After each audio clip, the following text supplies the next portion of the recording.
가수원 늘푸르교회 성도 여러분 반갑습니다. 우선 이렇게 대전에서 제가 간증을 할 수 있게 허락해 주신 하나님께 감사를 드리고, 또 이 자리를 마련해 주신 우리 류웅정 목사님께도 감사를 드립니다. 저는 사실 성직자도 아니고 그렇다고 아주 깊은 신앙심이 있는 것은 아닙니다. 하지만 제가 지금까지 살아오면서 어려움을 만날 때마다 하나님께서 그 문제를 해결해 주시고 또 인도해 주신 그 내용들을 제가 오늘 간증하려고 합니다. 오늘 말씀드릴 제 말씀은 사실 제 개인적인 이야기들인데, 이 시간을 통해서 하나님께서 어디에도 임재하고 계시다는 것을 여러분들께서 다시 재확인하는 그런 은혜를 받을 수 있기를 바랍니다. 저에게 사실 대전은 좀 특별한 인연이 젊었을 때부터 있었습니다. 제가 대학교 다닐 때 저희 형님이 대전에 있는 그 국방과학원에 다녔기 때문에 제가 여러 번 대전을 찾은 적이 있었고, 또 나중에 얘기를 드리겠지만 제가 현대건설에서 대리 과장 때 비서실에서 근무를 했었습니다. 그런데 제가 모시던 사장님께서 대전고등학교 출신이셨기 때문에 그때부터 벌써 대전에 대해서 또 대전고등학교에 대해서 많이 관심을 갖고 많이 알아봤었습니다. 또한 현대중공업에 임원으로 있을 때는 제가 여기 신기술을 사업하는 거를 갖다가 협의하기 위해서 대전에 있는 그 에너지기술연구원 또 화학연구원에 자주 찾아왔었습니다. 지금은 뭐 현대중공업을 이제 퇴임했지만 최근에 금년도 5월 달에 또 신기술을 가지고 있다는 그 중소기업체가 있어서 한번 만나러 왔었는데, 그때는 제가 대전역에서 서울로 올라가면서 그 유명한 성심당 빵을 사려고 길게 줄을 오랫동안 기다렸던 그런 기억이 있습니다. 제가 오늘 간증을 하는 제목은 하나님께서 약한 자를 쓰신다입니다. 저는 소개해 주신 것처럼 40년간 현대건설과 현대중공업에서 근무를 하면서 한 현대맨입니다. 신입사원에서부터 사장까지 올라갔습니다. 세상적으로 볼 때는 상당히 성공한 사람이라고 말씀드릴 수 있죠. 그런데 제가 오늘 얘기를 말씀드리는 것은 제 성공 스토리를 말씀드리려는 것은 아닙니다. 저는 어렸을 때부터 상당히 나약하고 소극적인 그런 아이였습니다. 그리고 병을 많이 달고 살았습니다. 어렸을 때 이미 신장염도 알아봤고 간장염도 알아봤고, 또 대학교 때는 12지장 궤양으로 하혈도 해봤고, 제 몸 자체가 종합병원이었습니다. 그러니 저는 그렇게 소극적일 수밖에 없었습니다. 또 저에게 무슨 일이 주어지면 제가 이 일을 잘 해낼 수 있을까라는 걱정이 먼저 됐고, 또 제가 일을 잘못해서 잘못되면 다른 사람한테 피해를 주지는 않을까 하는 상당히 위축된 그런 아이였습니다. 근데 그런 저를 하나님께서 세 가지의 사건을 통해서 저를 변화시키고, 또 변화된 저를 직장에서 하나님이 사용하셔서 어떻게 쓰셨는지에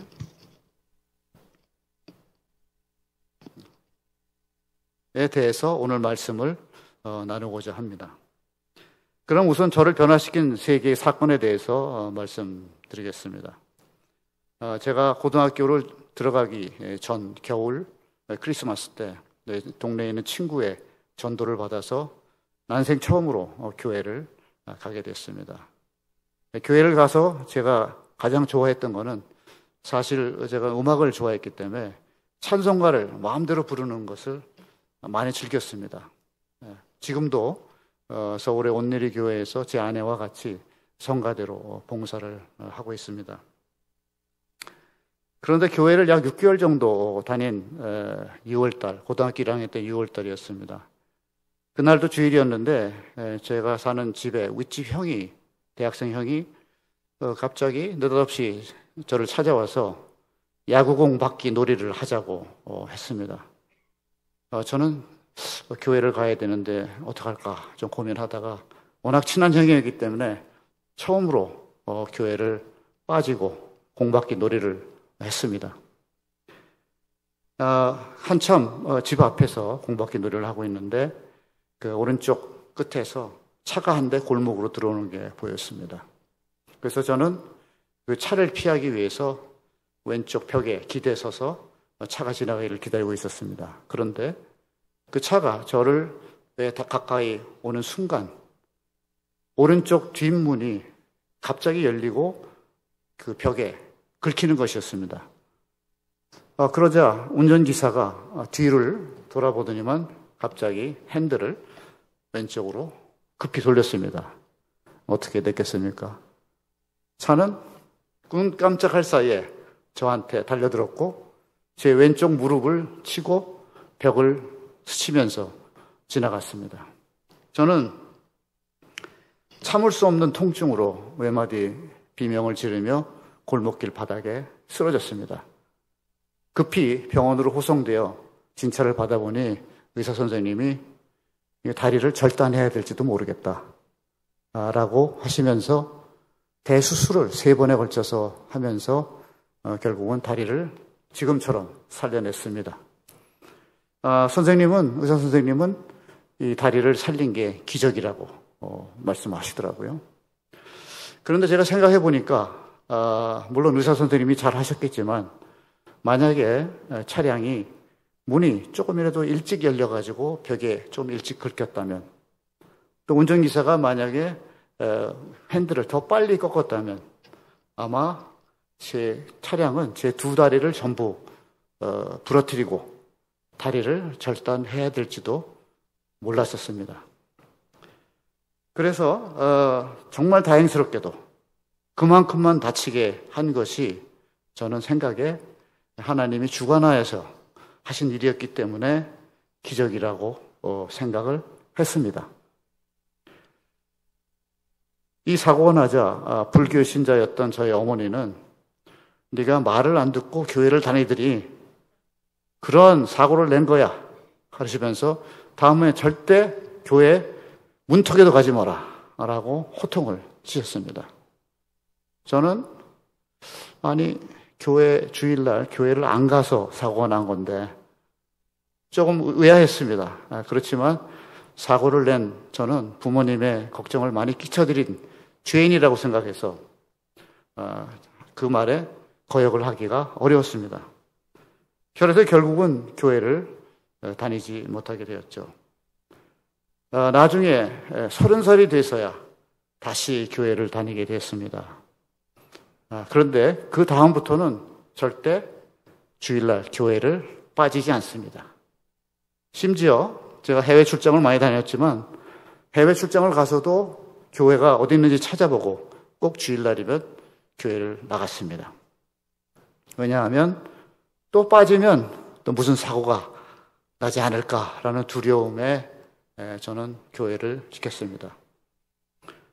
이렇게 하나님은 저를 호되게 가르치셔서 주의를 지키는 것을 제 인생의 기준으로 만드셨고 저의 신앙생활의 첫 전환점이 되었습니다. 두 번째 사건은 제가 대학교 3학년 때입니다. 저희 어머니 고향이 지금은 통영이라고 그러는데 충무였습니다. 네, 저희 외삼촌이 돌아가셔서 저희 어머니와 같이 충무에 장례 참석하려고 내려간 적이 있었습니다. 충무에 내려가서 빈소에 가보니 이제 가족들이 몇 안 되는 분들이 자리를 지키고 있었습니다. 그런데 그 중에 그 옷차림이 매우 불량스럽고 머리가 헝클어져서 마치 새 집을 지은 듯 하고 인상이 험악스러운 그런 20대 중반의 남자가 눈에 띄었습니다. 저희 어머니는 그 남자는 저희 외삼촌이 둘째 부인이 난 아들로서 가족들이 제대로 대접을 해주지 않았기 때문에 불만이 꽉 차서 항상 문제를 일으키는 문제야 라면서 그렇지만 너한테는 외사촌 형벌 된다 라고 설명을 귀뜸을 해주셨습니다.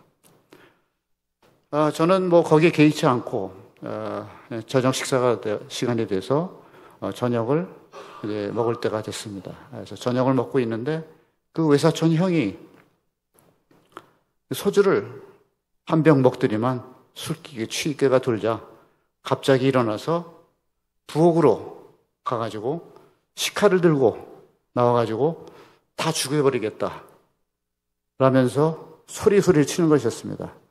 모두 다 깜짝 놀랐죠. 갑자기 공포스러움에 얼어붙었습니다. 분위기가. 그런데 운 나쁘게도 제가 가장 가까이 있었기 때문에 사고가 나면 제가 제일 먼저 다칠 그런 상황이었습니다. 저는 죽음의 공포에 직감을 했습니다. 그런데 저도 모르게 그 형한테 한 발자국을 더 다가서서 그 식칼 든 손을 잡고 제가 그 형을 쳐다보면서 형 왜 그래? 라고 제가 말을 했습니다. 그러자 그 형은, 사촌 형은 오히려 저보다 더 놀란 듯이 저를 쳐다보더니 잠시 생각 같으니 그 칼을 길바닥에 내동댕이 치고 밖으로 확 나가버렸습니다. 저는 그 형이 나가자 긴장이 풀린 듯 심장이 마구 뛰고 손이 엄청 심하게 떨렸습니다. 제가 어떻게 그런 용기를 내가지고 식칼을 들고 있는 사람한테 다가가 손목을 잡고 그런 말과 행동을 했는지 이해할 수가 없었습니다. 저녁에 집을 나간 그 사촌 형은 밤새도록 들어오지 않았습니다. 그래서 오히려 안심이 됐습니다. 그래서 저는 어머니에게 빨리 장례식 끝나자마자 서울로 올라가자라고 재촉했습니다. 그런데 아침에 장례식이 거의 끝날 때쯤 돼서 그 형이 문을 열고 들어오는 것이었습니다. 그러더니 저한테 바로 와서 저보고 밖으로 나가자는 것이었습니다. 저는 또 가슴이 막 뛰었습니다. 왜 나가자는 거지? 별 생각이 다 들었습니다. 그 형은 저를 데리고 충무 시내를 아무 말 없이 다니면서 그 자기가 아는 사람을 만나면 얼굴에 미소를 지으면서 얘가 서울서 온 내 동생이야 라고 목에 힘을 주고 소개해주는 것이었습니다. 제가 어제 저녁에 형이라고 불러준 그 짧은 말 한마디가 그 형의 응어리진 가슴을 풀어준 것 같았습니다. 그리고 가족으로 대접받았다는 그 생각에 그 자존감이 생기는 것 같았습니다. 저는 그 일을 통해 깨달았습니다. 나도 뭔가를 할 수 있구나. 하나님께서 나를 통해서도 사람을 변화시키는구나. 저의 자존감도 자라기 시작했습니다. 세 번째 사건은 아내를 만나서 결혼한 것입니다. 만남 자체가 매우 특이했습니다. 제가 현대건설을 다닐 한 3년쯤 됐을 때였습니다. 제 막내 여동생 그 친구하고 제 친구하고를 이제 서로 소개시켜주자라고 얘기가 됐는데 둘만 만나면 좀 어색하니까 우리 3명씩 해가지고 그룹 미팅으로 하자. 요새는 모르겠는데 옛날에는 그런 미팅을 많이 했습니다. 그래서 했는데 저는 물론 거기에 들러리로 나갔죠. 그 당시에 주로 했던 그 짝을 맺는 방법은 여기 계신 분들도 그런 게 해보신 적인지 모르겠는데 남자들이 안 보는 데서 여자들이 소품을 꺼내놓습니다. 그러면 남자들이 그 소품을 골라가지고 짝을 맺어주는 거였습니다. 그래서 우선 그 원래 맺어주기로 한 사람들 소품은 서로 짝을 맺어주고 2개가 남았는데 거기에 저는 주최측이기 때문에 제 같이 나간 들러리 친구 보고 먼저 골라라. 그리고 남은 것을 제가 가졌습니다. 그 남은 것은 여자분들이 쓰는 그 화장품 샘플, 조그만 병에 얼굴에 바르는 로션, 조그만 병이었는데 그게 지금 아내의 것이었습니다. 짝을 맞춰서 이제 자리에 앉고 나서 얘기를 해보니까 아내도 그날 원래 3명 나오게 돼 있는데 그 중에 1명이 갑자기 못 나오게 돼서 당일날 연락받고 나온 소위 말하는 땜빵으로 나온 거였습니다. 그래서 그런데 그 아내는 저보다 5살이 어리고 제 명랑한 성격의 소유자인 것 같았습니다. 그래서 저는 그러면서 저희 아내는 제가 어떤 얘기를 해도 상당히 잘 웃어줬습니다. 천진난만하게 웃어주더군요.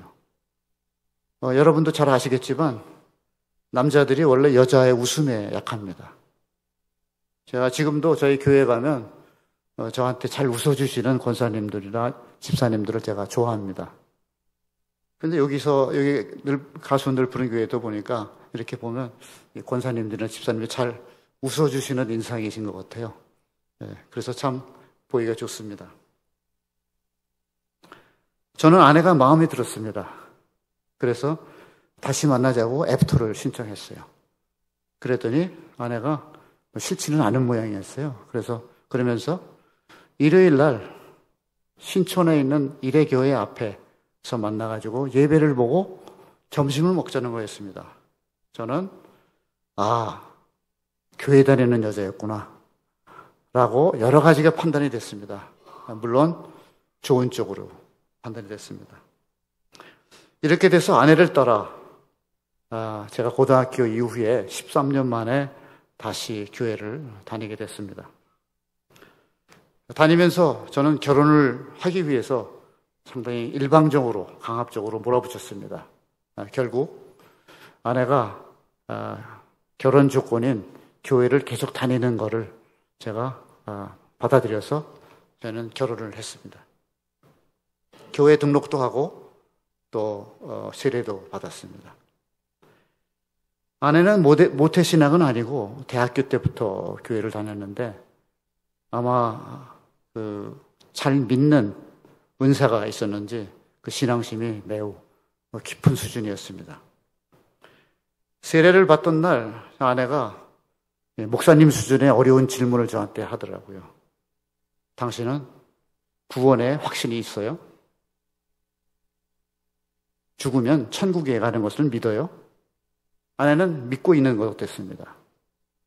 저는 물론이지 라고 얘기를 했지만 내심 확신은 없었습니다. 아내는 예수님이 십자가에 돌아가시면서 우리들의 죄를 구해주셨어요. 예수님만 믿으면 우리는 구원받는 거예요. 하나님의 자녀가 되는 거예요.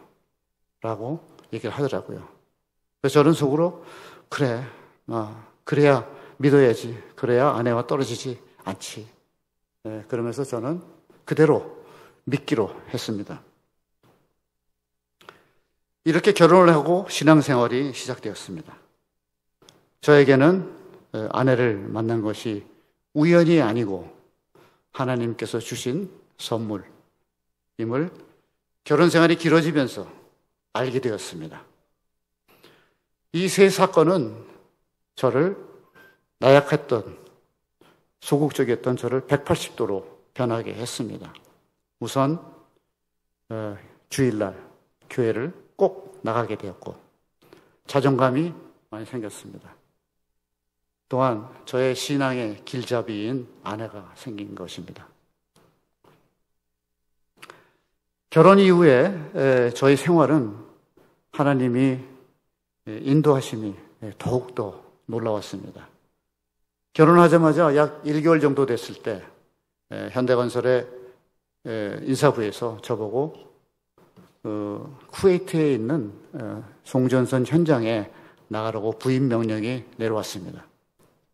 저는 결혼한 지 얼마 되지도 않았는데 어떻게 해외를 나가느냐. 왜냐하면 현장은 혼자 나가야 되기 때문에 아내를 두고서 나가기가 좀 그랬습니다. 그래서 6개월만 좀 유예를 해달라. 그렇게 부탁을 했더니 회사에서는 막무가내였습니다. 안 된다.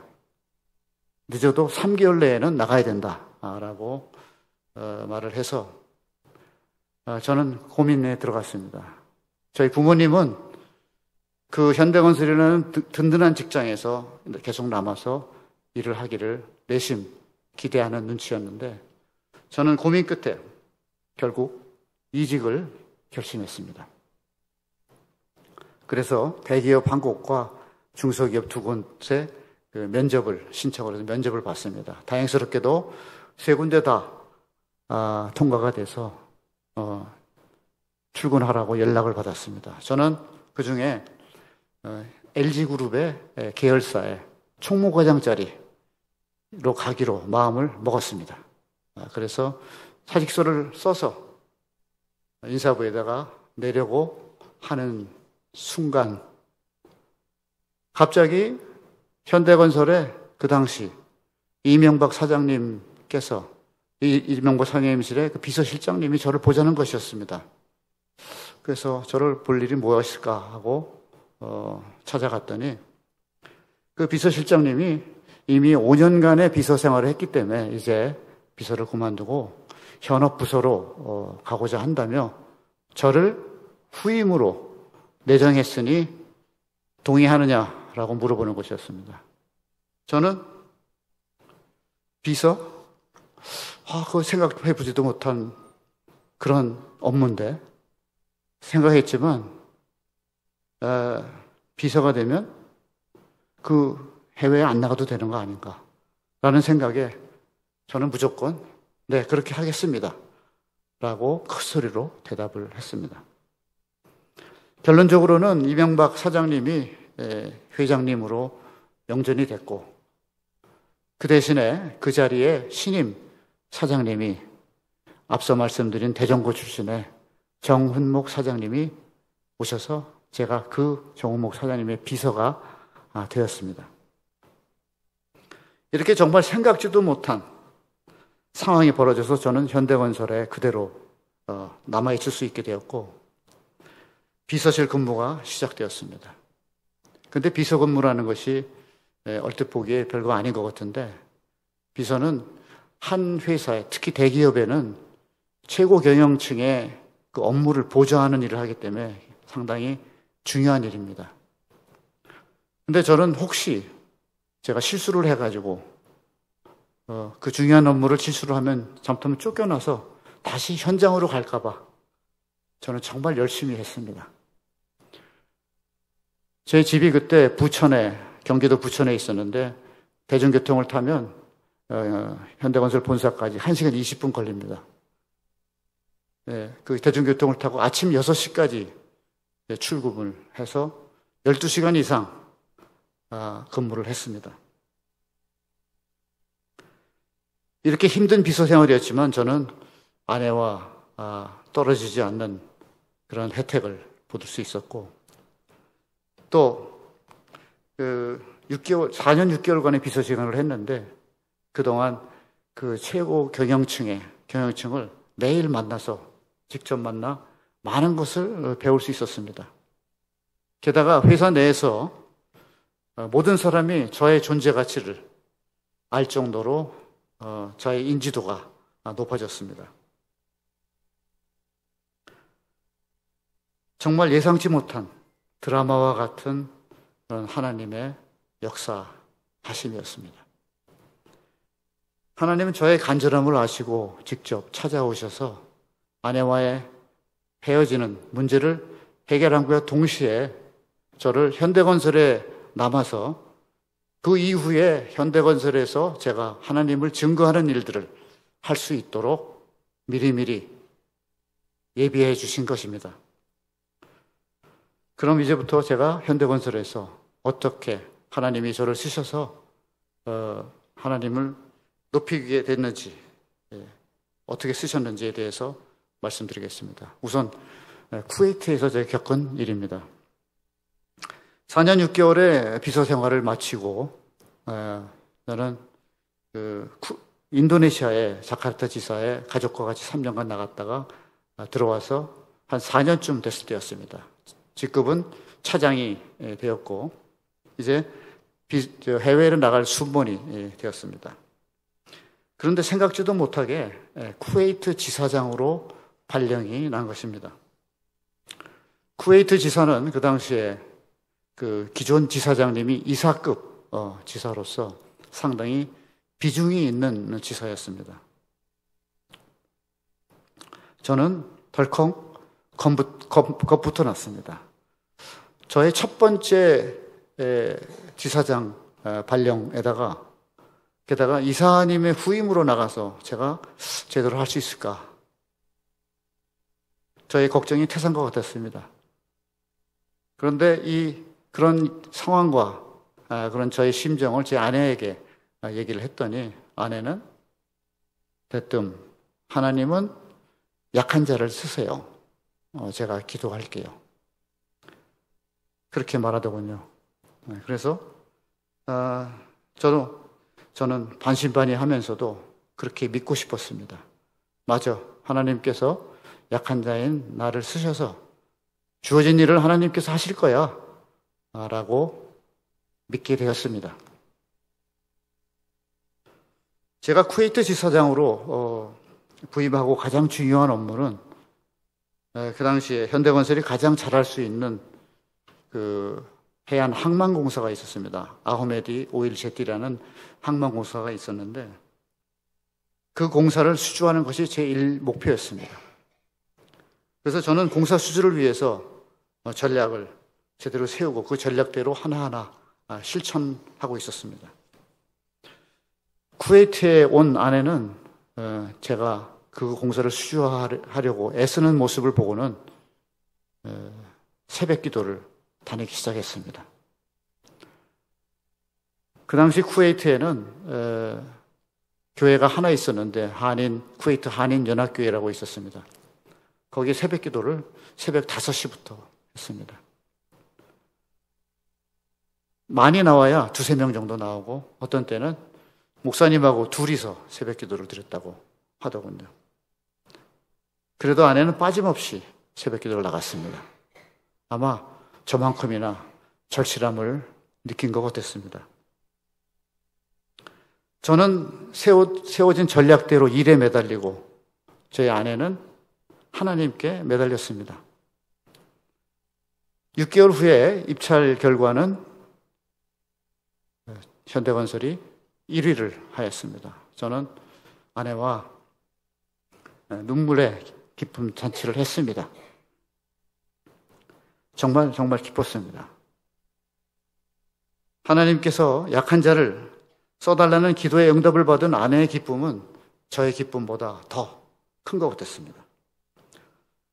저는 속으로는 내가 전략을 잘 짜가지고 본사하고 열심히 잘했기 때문에 수주한 거야 라고 생각을 했습니다. 그런데 제 힘으로 수주를 했다고 생각하는 저의 교만함을 하나님께서 일깨워주듯이 문제가 발생했습니다. 2000년도에 현대건설이 빚이 쌓여서 부채가 쌓여서 이자가 눈덩이같이 불어서 저희가 사업을 해서 버는 이익보다 갚아야 될 이자가 더 많아지니까 현금 부족 현상이 일어나 유동성 문제가 일어났습니다. 현대건설은 부도가 날판이었습니다. 그 당시에 신문지상에는 매일같이 현대건설이 부도가 나느냐 아니면 법정관리에 들어가느냐라는 신문이 나왔고 그게 영자 일간지에도 나기 시작했습니다. 그러자 저희들이 입찰해서 1위를 하였지만 쿠웨이트 발주처에서는 계약 추진을 보류하게 되었습니다. 이 문제는 이제 제가 어떻게 해서도 해결할 수 있는 문제 수준이 아니었습니다. 저는 더 이상 다른 방도가 없다고 생각해서 저도 이제 하나님께 매달리면서 기도하기 시작했습니다. 도움이 필요할 때 응답해 주시는 하나님 아버지, 저의 교만을 회개합니다. 제가 너무 교만했습니다. 주님 앞에 저희 교만을, 제가 제 힘으로 해냈다는 저희 교만을 내려놓고 저에게 회개합니다. 저희 교만을 용서하여 주시옵소서. 제 힘으로 했다고 생각했지만 이제 저의 힘으로는 도저히 이 상황을 감당할 수가 없습니다. 하나님께서 도와주십시오. 하나님의 능력은 무엇이든지 가능하게 하실 수 있다고 저는 믿습니다. 이 계약이 성사되면 모든 영광을 하나님께 올리고, 제가 하나님이 살아계시고 하나님은 약한 자를 쓰신다는 것을 증거하는 자가 되겠습니다. 라고 서원 기도를 하기 시작했습니다.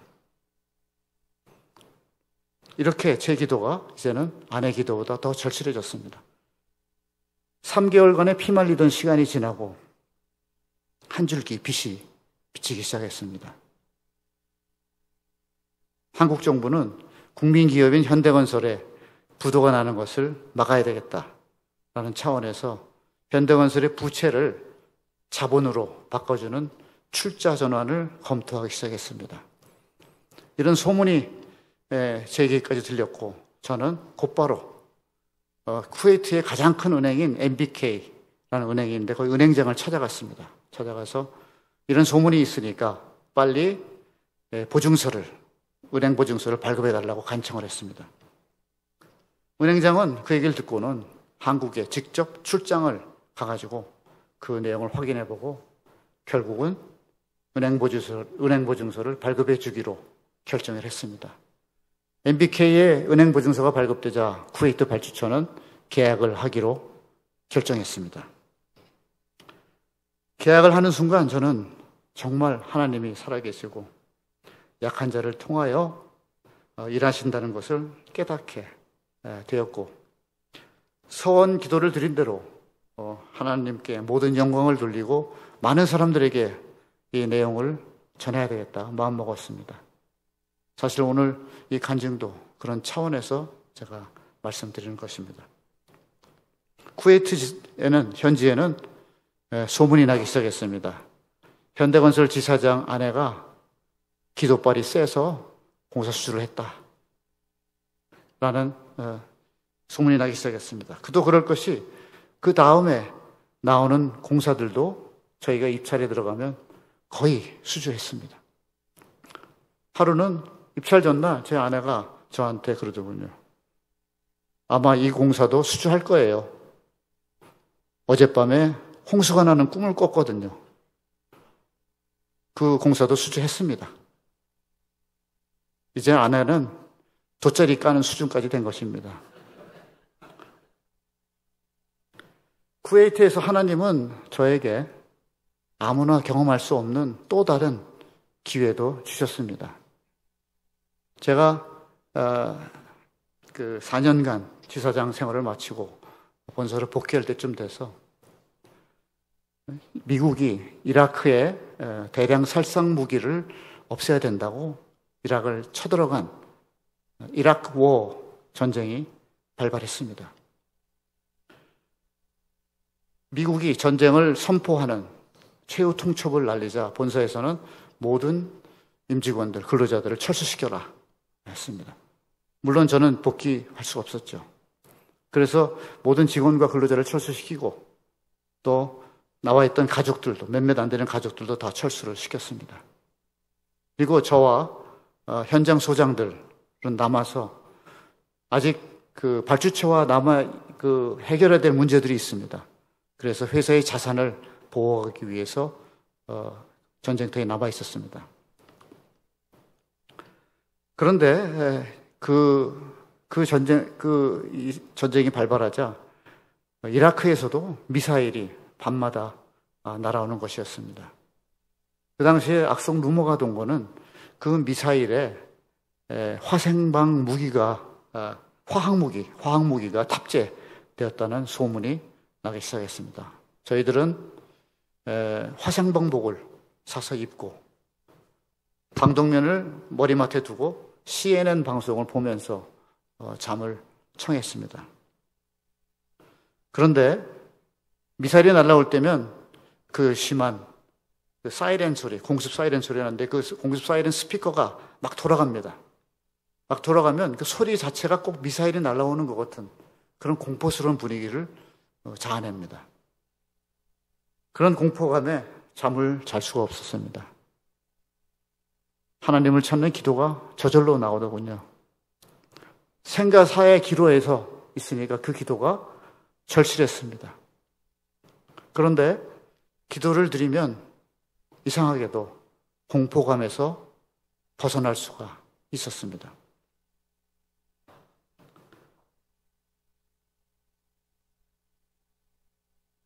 하나님이 저를 손끝 하나 다치지 않도록 보호해 주셨습니다.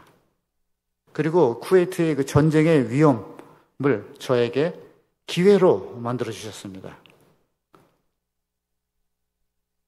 제가 전쟁 와중에 한국에 있는 그 방송사들의 현재 현황을 전하는 리포터 역할을 하게 됐습니다. 여러 방송 프로그램과 방송사에서 전화를 많이 받았습니다. 그래서 전쟁 상황을 설명을 해줬고, 그런데 어느 날 동아일보에서 또 전화가 왔더라고요.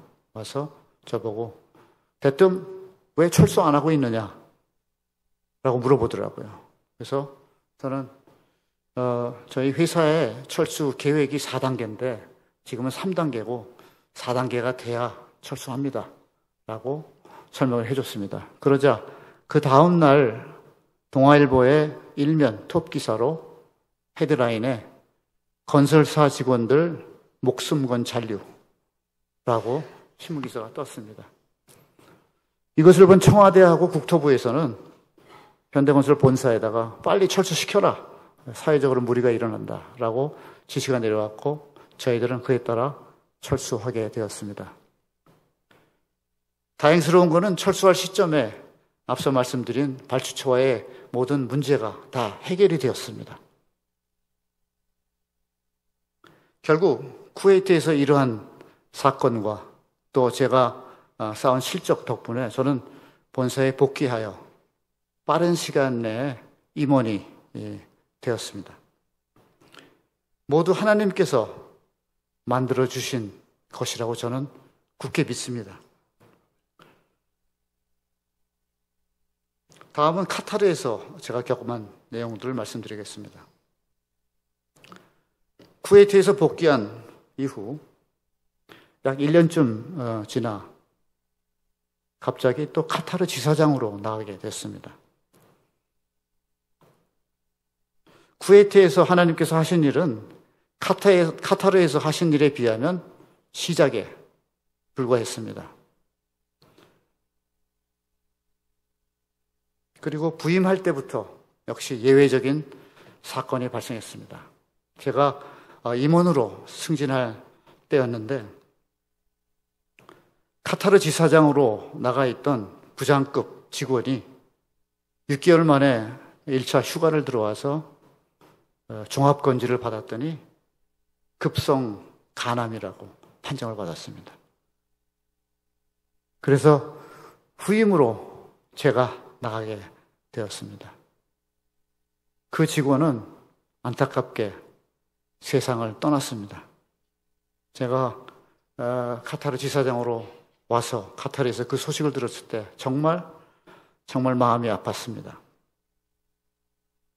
그 직원을 위해서라도 열심히 해서 6개월간 그 지사를 설립한 그 노력이 헛되지 않게 해주어야 되겠다고 저는 생각을 했습니다. 제가 카타르 지사에 부임하던 2006년에는 현대건설의 앞서 말씀대로 유동성 문제 때문에 신용도가 많이 떨어져 있었기 때문에 정부에서 발주하는 발주 공사는 수주하기가 어려운 상황이었습니다. 대신에 그 당시에 그 세계적인 그 석유 기업이죠. 쉘이라는 기업에서 그 GTL이라는 대규모 플랜트 공사를 발주를 하고 있었습니다. 그래서 현대건설은 그 공사를 입찰에 들어가기 위해요.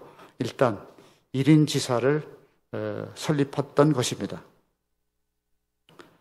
그 플랜트 공사를 수주하기 위하여 수주하면 몰라도 그렇지 않으면 임원이 나가 있을 만한 그런 지사는 아니었습니다. 그 지사장으로 부임한 후 약 1개월 정도 되었을 때 제가 사장님께 보고 드릴 기회가 와서 여러 가지 상황을 보고 드렸더니 사장님께서 대뜸 한마디 하시더라고요. 권상무, 그 쉘 공사 수주 못하면 복귀해야지. 사장님의 수주 압력이 엄청 강했습니다.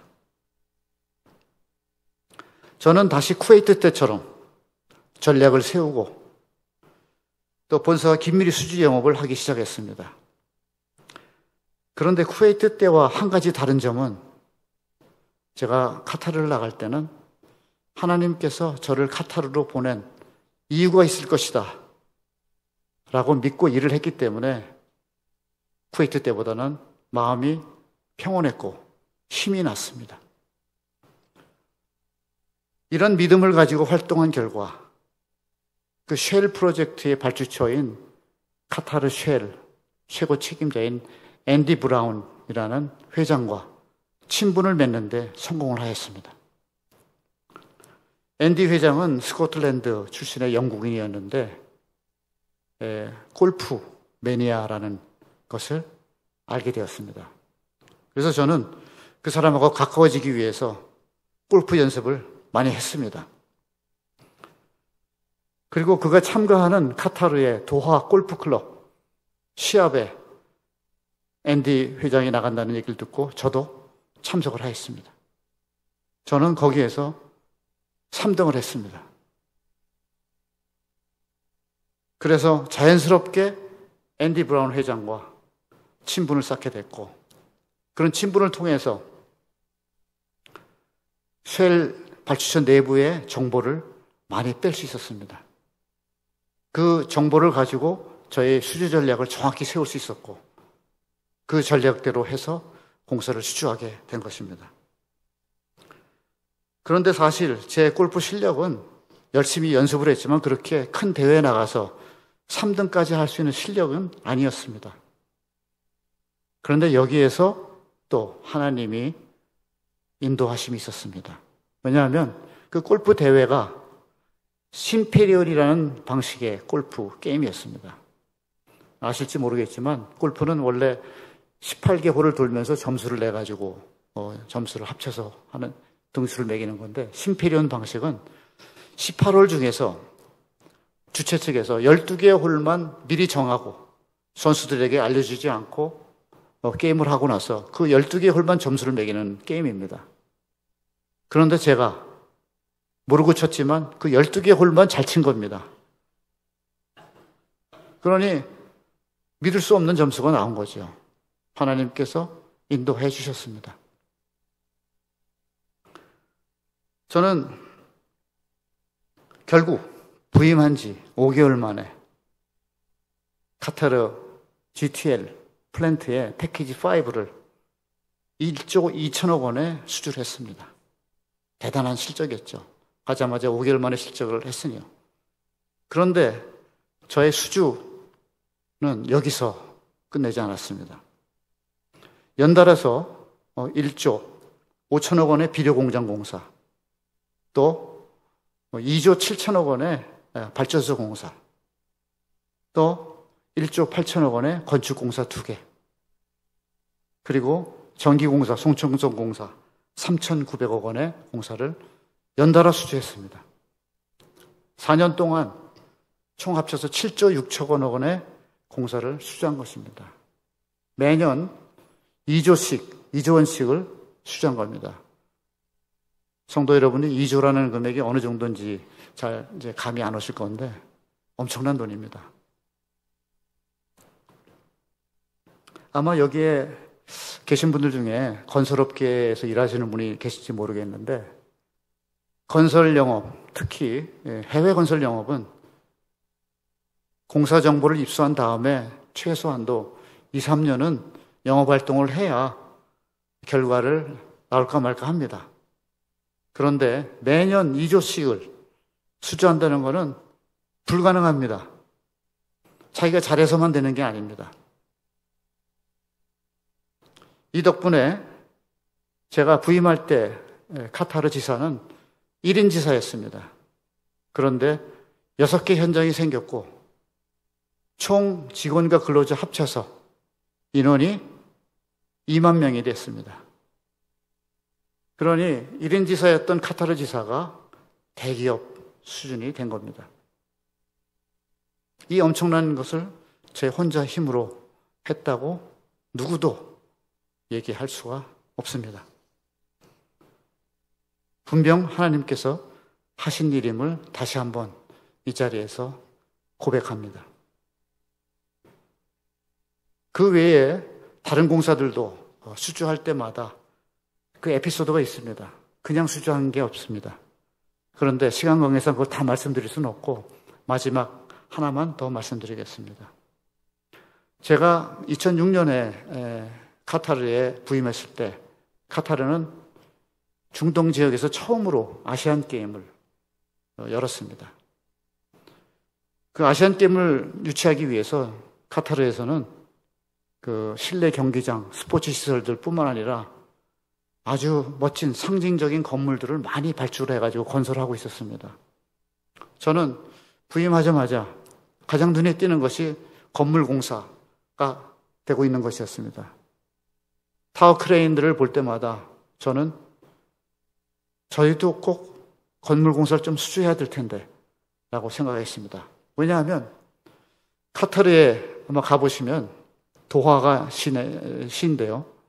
거기에 도화 쉐라톤 호텔이라는 그 호텔이 건물이 있습니다.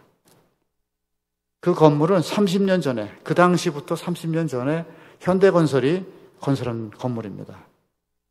카타르는 그 건물을 자기네 나라에서 가장 자랑하는 상징적인 건물입니다. 그런데 그런 건물을 지은 현대건설이 건설공사, 건축공사 하나도 못하고 있는다는 것이 저는 부끄럽고 안타까웠습니다. 그래서 꼭 이 건축공사를 하나 수주해야 될 텐데 욕심을 부렸습니다. 그리고 기도를 했습니다. 타워 크레인을 지날 때마다 하나님, 저희도 건축공사를 하나 허락해 주시옵소서 기도를 했습니다. 그런데 생각지도 않은 방법으로 저의 기도에 하나님께서 응답해 주셨습니다. 2006년 아시안게임이 시작하는 개막식 때 저도 참석을 했었는데 갑자기 개막식을 하는 도중에 비가 내리기 시작했습니다. 저는 사우디에서도 근무해봤고 쿠웨이트에서도 근무해봤는데 중동에서 그런 비는 처음 맞아봤습니다. 비가 많이 내렸습니다. 게다가 개막식뿐만 아니라 경기를 하는 도중 전 일정에 비가 내렸습니다. 그래서 게임이, 행사가 차질을 빚을 정도였습니다. 야외 행사는 물론, 야외 게임은 물론 실내 게임조차 차질을 빚었습니다. 왜냐하면 새로 신축한 건물들에, 새로 신축한 그 스포츠 시설에 비가 새가지고, 비가 새니까 이 게임을 할 수가 없어서 차질이 생긴 것입니다. 아시안 게임이 끝난 이후 카타르 왕실에서는 잘잘못을 가리는 품평회를 했는데 거기에서 아니 30년 전에 지은 도하 쉐라톤 호텔도 물방울 하나 안 새는데 어떻게 막 지은 신축 건물에서 물이 새가지고 경기가 중단되느냐 라면서 그 시설물을 총책임자를 졌던 공공사업성 장관에 대해서 강한 질타가 있었습니다.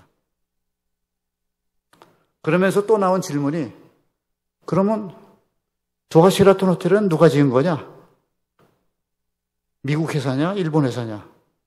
그러다가 결국 한국의 현대건설이 지은 것입니다 라는 답변을 얻고 현대건설의 그 시공 능력이 빛을 보게 됐습니다. 그 이후로는 모든 건물 공사에 현대건설이 입찰 초청을 받았습니다. 저희가 그동안 입찰 초청을 못 받은 것은 카타르 정부가 값싼 건물을 지으려고 주로 중동 건설업체 혹은 중국 건설업체에게 오더를 줬었는데 이제는 더 이상 그렇게 하지 못했던 것입니다. 또 물이 셀까 봐 걱정이 된 겁니다. 그래서 이런 기회를 통해서 저희는 본사의 건축팀도 이런 기회에 카타르에 건축공사를 하나 만들자. 그래서 협력하여 공사를 수주를 하게 됐습니다. 물론 입찰 때는 가격뿐만 아니라 품질까지도 평가를 하게 되었습니다. 중동의 비를 통해서 저의 기도에 응답해 주신 하나님의 정말 주도 면밀하신 것을 제가 느꼈을 때 저는 그 당시에 온몸에 소름이 끼쳤습니다. 하나님은 하나님의 방식으로 불가능을 가능케 하신 것입니다. 제가 40년간의 직장 생활 속에서 저도 많은 어려움과 또 많은 위험을 헤쳐 나가야만 했습니다. 저는 이를 통하여 알게 된 한 가지 사실이 있습니다. 좋은 결과를 내기 위해서는 주어진 자리에서 순종하고 제 능력 한도 내에서 최선을 다하는 것이었습니다. 그리고 기도의 힘이 그렇게 센 줄은 처음 알게 됐습니다. 카타르 이후에도 본사로 복귀하여 저는 영업실장을 맡아서 남미 시장 개척을 했는데 성공을 하여 또 수십억 달러의 공사를 수주하였습니다. 그 덕분에 저는 현대건설 해외영업본부장 직책도 맡게 되었고 현대건설을 퇴임하고서는 현대중공업의 임원으로 다시 근무를 하였고 또 현대중공업 파워시스템이라는 신설회사의 대표이사 사장을 맡아서 신설회사를 준경기업으로 발전 성장시키는 데 견인차 역할을 했습니다.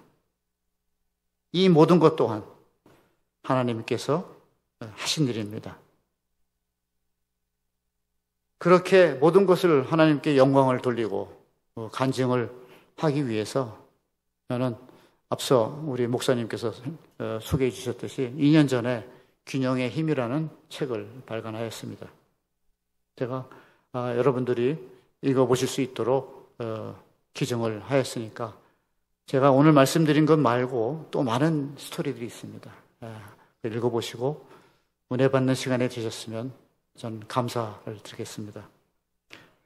그리고 그 책 내용에는 직장 생활을 하면서 어떻게 직장 생활을 해야 성공할 수 있는지에 대한 내용도 거기 들어있고 또 성공한 케이스들이 들어있기 때문에 아마 여기 여러분들 중에 자녀분들 중에 그 직장 생활을 지금 막 시작한 초년생, 사회 초년생들이나 아니면 직장을 준비하고 있는 그 취업 준비생들이 읽어보게 하면 많은 도움이 될 거라고 저는 생각합니다. 그리고 이 간증 열매로 또 설명하신 그 목사님께서 설명해 주신 대로 국민일보의 역경의 열매에 연재하여 그거를 이제 작년 4월에 한 달 동안 연재를 했는데 지금도 네이버에 그 역경의 열매라는 거와 제 이름을 같이 치시면 그 22편의 그 간증 이야기들이 나옵니다. 이렇게 짤막짤막하게 하루하루 낸 거기 때문에 오히려 더 읽어보시기가 책보다는 쉬울지도 있습니다. 제가 지금까지 간증한 것과 같이 직접 체험한 경험을 바탕으로 저에게 제 가슴에 와닿는 성경 구절이 두 개가 있습니다. 하나는 빌립보서 4장 13절에 내게 능력 주시는 자 안에서 내가 모든 것을 할 수 있느니라. 제가 지금까지 이룬 모든 것들은 하나님께서 저에게 능력을 주신 그 능력 안에서 가능했었습니다. 그리고 지금까지 저의 인생은 하나님의 것이라고 저는 생각합니다. 지금은 현대를 퇴임해서 환경 분야에 새로운 도전을 하고 있는데 그 도전이 원래대로 가거나 혹은 또 다른 길로 다른 방향으로 가거나 저는 개의치 않고 기쁨으로 받아들일 겁니다. 왜냐하면 그것 또한 하나님께서 하시는 일이기 때문입니다. 두 번째 성경 구절은 마태복음 11장 28절에 수고하고 짐진 자들아 나에게 오라. 내가 너희들을 쉬게 하리라. 예수님의 말씀이죠. 저의 모든 짐을 예수님께 맡겼더니 마음이 편해졌습니다. 그런데 여기서 강조하고 싶은 말씀은 수고하고라는 단어입니다. 자기에게 주어진 위치에서 최선을 다하고 난 그 결과에 대한 짐을 예수님께 맡겼더니 평온해지는 것이었습니다. 그런데 최선을 다하지 않고 하는 짐은 예수님이 안 맡아주셨습니다. 성도 여러분, 하나님은 능력 있고 완벽한 사람을 쓰지 않습니다. 왜냐하면 그들은 교만하기 때문입니다. 여러분도 자신의 역할에 약함을 인정하시고 하나님께 매달려 보시기 바랍니다. 그리고 최선을 다하고 다하는 수고를 하고 나서 주님이 주시는 평온을 누리시기 바랍니다. 오늘 가수원 늘푸른 교회에서의 저의 간증도 하나님께서 미리 예비하신 것임을 저는 믿습니다. 그것도 제가 초등학교 시절인 56년 전에 이미 하나님께서 계획하신 일이라는 것을 저는 굳게 믿습니다. 또 하나님께서 이 가수원 늘푸른 교회를 축복하고 계심을 믿습니다. 모든 영광을 우리 하나님께 올리고 다시 한번 감사와 경배를 드립니다. 감사합니다.